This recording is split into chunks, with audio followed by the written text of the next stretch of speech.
नमस्कार, मैं हूं निरंजन कुमार और मेरे इस यूट्यूब मंच पर आप सभी का स्वागत है।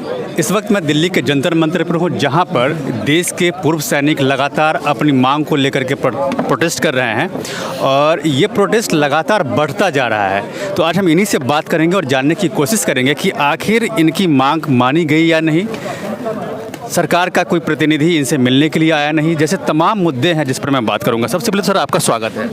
हाँ जी ਤੁਹਾਡਾ ਵੀ ਸਵਾਗਤ ਹੈ ਜੀ। ਤੁਸੀਂ ਸਾਨੂੰ ਕਵਰ ਕਰਨ ਵਾਸਤੇ ਆਏ ਹੋ ਔਰ ਅੱਜ ਅਸੀਂ ਜਿਹੜਾ ਸਾਡਾ 27ਵਾਂ दिन है जहाँ धरना प्रदर्शन का जी, और यूपी वालों का भी चल रहा है 10 दिन कंटिन्यू यूपी करेगी, उसके बाद फर्दर दूसरा स्टेट जी। आज शामली से आए हैं काफ़ी संख्या ਦੇ ਵਿੱਚ ਸਾਬਕਾ सैनिक और ये ਜਿਹੜਾ ਸਾਡਾ धरना प्रदर्शन कंटिन्यू चलेगा। संकेतक है 100-150 बंदे की परमिशन मिलती है जी। ये डेली संकेतक चलेगा ताकि यहाँ से लोग आए, देश के कोने कोने से आए, जहाँ से शिक्षित होकर अपने अपने एरिया में जाकर लोगों को भी जागरूक करें कि हमारे क्या हमारे साथ वधीकियाँ हुई ने, क्या हमारे साथ अनजस्टिस हुई है। तो ऐसे धीरे धीरे जो जागरूकता बढ़ रही है वो हमारे को जो सहयोग देने आ रही हैं संस्थावां, JCO जवान संस्थावां, उसमें बढ़ोतरी हो रही है और यहाँ पर नफरी भी बढ़ रही है। लेकिन नफरी के ऊपर हमने कंट्रोल किया हुआ कि हमने प्रशासन का भी सहयोग देना है और वो हमारे को आज शामली से आए हैं 70-80 बंदे आए हैं, जबकि इनका 3-3.5 बंदा तैयार बैठा है कि हमने भी जाना है, लेकिन हमने रोका अभी इतनी जहाँ हमारे को अलाउ नहीं है। जिस करके ऐसे हो दूसरे डिस्ट्रिक्टों में भी लोग तैयार बैठे हैं कि जब कोई बड़ी कॉल देंगे जो सरकार चाह रही है कि संख्या बल, अगर संख्या बल ही सरकार ने देखना तो संख्या बल भी दिखा देंगे। लेकिन फिलहाल अभी ये संकेतक धरना जो कर रहे हैं। सर आप 20 फरवरी से धरने पे बैठे हैं, ये लंबा समय बीत गया है। मैं जानना चाहूँगा कि क्या सरकार का कोई नुमाइंदा आपसे मिलने के लिए आया, आपसे बात की? नहीं, कोई नहीं आया अभी तक, कोई नुमाइंदा नहीं आया, कोई सरकार की तरफ से कोई भी रिस्पॉन्स अभी तक हमारे को नहीं मिला है। तो लेकिन ये इसमें ऐसा है कि सरकार अभी धीरे धीरे पता चलेगा कि जितनी भी पॉलिटिकल पार्टियां ने उनके दिमाग में यही है कि जो अधिकारी है वो उनके पीछे ही है सब JCO जवान। ठीक है, सर्विस के दौरान हमारे को अधिकारियों का हर एक जायज़ हुक्म मानना पड़ता है। जी जी जी। लेकिन हम जब आफ्टर रिटायरमेंट हमारे को संविधान ने अधिकार दिए, हम अपनी हकी मंगा वास्ते अपना संघर्ष कर रहे हैं और पहले हम अधिकारियों के पीछे थे, अधिकारियों ने हमारा संख्या बल दिखा के खुद बेनिफिट लिए हैं, हमारे साथ जो अनजस्टिस हुई है उसके लिए उसी का कारण ही जो है रोष है हमारे जवानों दे विच, और रोष की वजह तुहानू दिखाई दे रहा है कि यहाँ पर लोग हमारे को समर्थन देने के लिए आ रहे हैं। आपको समर्थन देने के लिए आ रहे हैं। मैं आपसे एक सवाल ये पूछना चाह रहा हूँ कि क्या आपको लगता है कि आपका कोई बड़ा लीडर नहीं है जिसके वजह से ऊपर तक आपकी आवाज़ नहीं पहुँच पा रही है?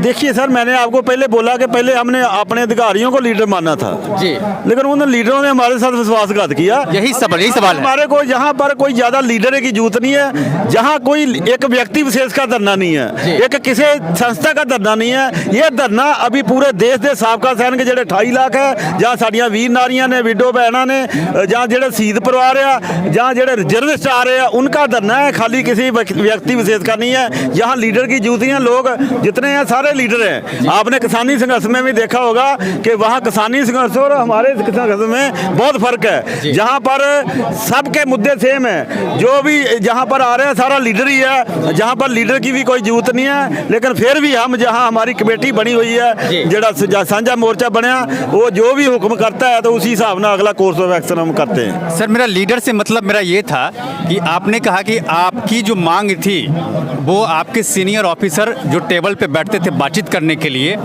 वो बात रखते थे, तो उन्होंने बात रखी नहीं, आपके साथ विश्वासघात किया। तो यही इसी सिलसिले में मेरा ये मांग था कि बात करनी थी कि जो आपके लेवल का कोई लीडर है नहीं अभी जो सरकार तक आपकी बात को पहुंचाए। नहीं, हमारे लेवल लीडर, हमने सरकार डिफेंस मिनिस्टर के साथ 11 दफ़ा मीटिंग की हैं अपने हकी मंगा वास्ते। हमने 15 से लेकर जब वहाँ अफसरों का धरना था उसी टाइम से हमारी संघर्ष कमेटी लग थी। हमारे को पता था कि इन्होंने हमारे साथ विश्वासघात करना, लेकिन ज़्यादा संख्या उनके पीछे थी, हमारे पीछे संख्या कम थी। हमने 11 दफ़ा मीटिंग की है डिफेंस मिनिस्टर के साथ। अभी लास्ट मीटिंग हमारी 28 दिसंबर को हुई है पारकर साहब से, और हमने पूरे अपने जेडे मुद्दे हैं। अभी ऐसा नहीं है कि जवान अभी पढ़े लिखे नहीं है, अफसर भी +2 जाता है, उसके बाद +2 जाने के बाद NDA के बाद वहाँ पर उनको ग्रेजुएशन कराया जाता है सरकारी खर्चे के ऊपर। तो हमारे जवान भी +2 ग्रेजुएशन पोस्ट ग्रेजुएशन जा रहे हैं। और दूसरी अभी जवान पढ़े लिखे हैं, पहले की तरह नहीं है, अभी शिक्षित है अपने। अभी देखो अब सिविल में देखो, सिविल में अगर कोई चौकीदार यूनियन है, क्लास D भलाई यूनियन है, वो अपनी यूनियन वखरे सरकारों से जो भी अपने उनके हक लेती हैं संघर्ष करके।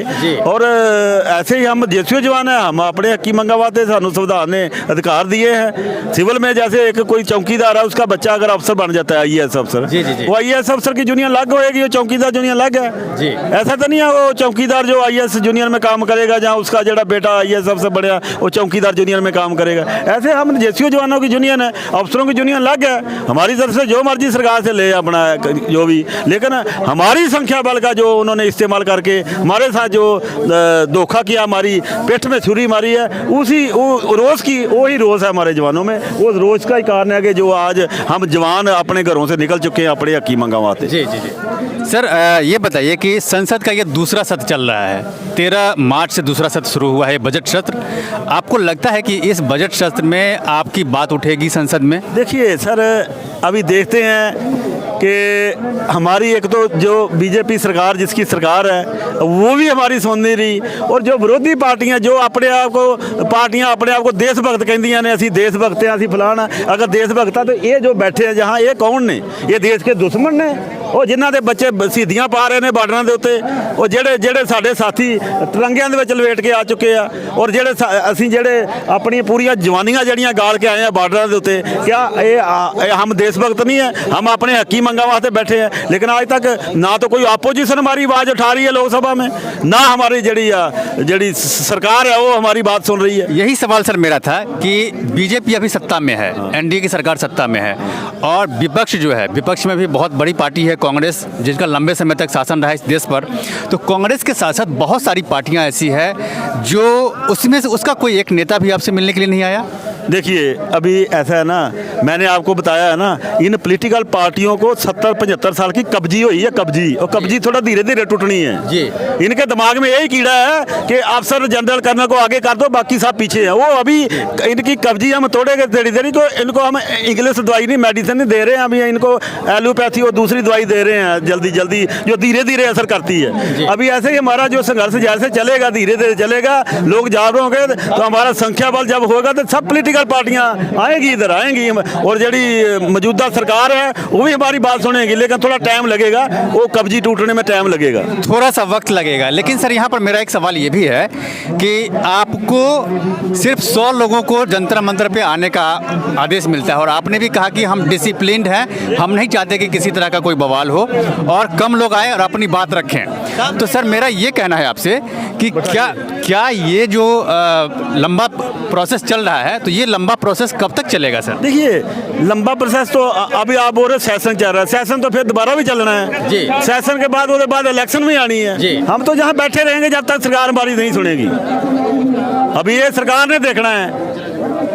13 ਦੇ ਵਿੱਚ ਵੀ ਅਸੀਂ ਮੋਦੀ ਜੀ ਨੂੰ बड़ा ਵੱਡਾ ਇਕੱਠ ਕੀਤਾ ਸੀਗਾ जी, और हमारे साथ वादा किया था मोदी जी के मेरे जवानों के लिए वन रैंक पास मैं हम करेंगे जी। हम ये नहीं चाहते, मोदी जी ने वन रैंक पास नहीं दिया है, फंड भी अलॉट किए हैं, लेकिन वो फंड की जड़ी अलॉट की है उसका बंदरवाट हुई है। जिनको नहीं मिलना चाहिए था उनको दे दिया सरकार ने, और जिनको मिलना चाहिए था, जिनका हक था, उनको मिला नहीं। तो इसलिए हम बैठे हैं अभी, तो हम लंबा समय बैठेंगे।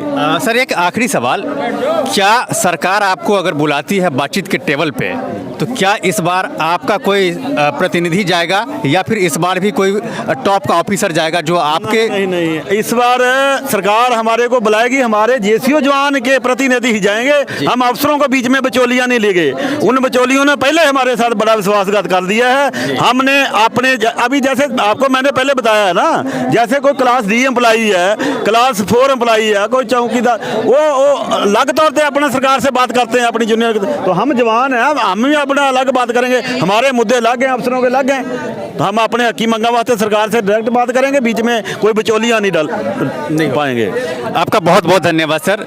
तो देखिए सरकार जो है अभी तक पूर्व सैनिकों की मांग को नहीं मानी है, अभी तक इनसे कोई बातचीत नहीं की है और ना ही सरकार का कोई नुमाइंदा अभी तक जो 20 तारीख से जो लगातार प्रोटेस्ट चल रहा है उस प्रोटेस्ट में कभी एक बार भी नहीं आई सरकार का कोई नुमाइंदा इनसे मिलने के लिए, और ना ही कोई विपक्षी पार्टी के कोई नेता आकर के इनसे मिली है और इनके दुख को जानने की कोशिश की है। तो ये विडंबना है कि जिस देश में प्रधानमंत्री अक्सर ये कहते हैं कि हमारा जो देश है वो सैनिकों की बदौलत है, वो बॉर्डर पे हैं इसीलिए हम आराम से सोते हैं, लेकिन जंतर मंतर जो संसद से बहुत ही करीब है, बहुत नज़दीक है, इसके बाद भी सेना का एक जो पूर्व सैनिक है ये सब बैठे हुए हैं लेकिन कोई इनसे मिलने के लिए नहीं आया है। तो उम्मीद यही करते हैं कि जल्द से जल्द सरकार आएगी, सुनेगी इनकी बातों को और इनकी जो जायज़ मांग है उस मांग को वो पूरा करेगी।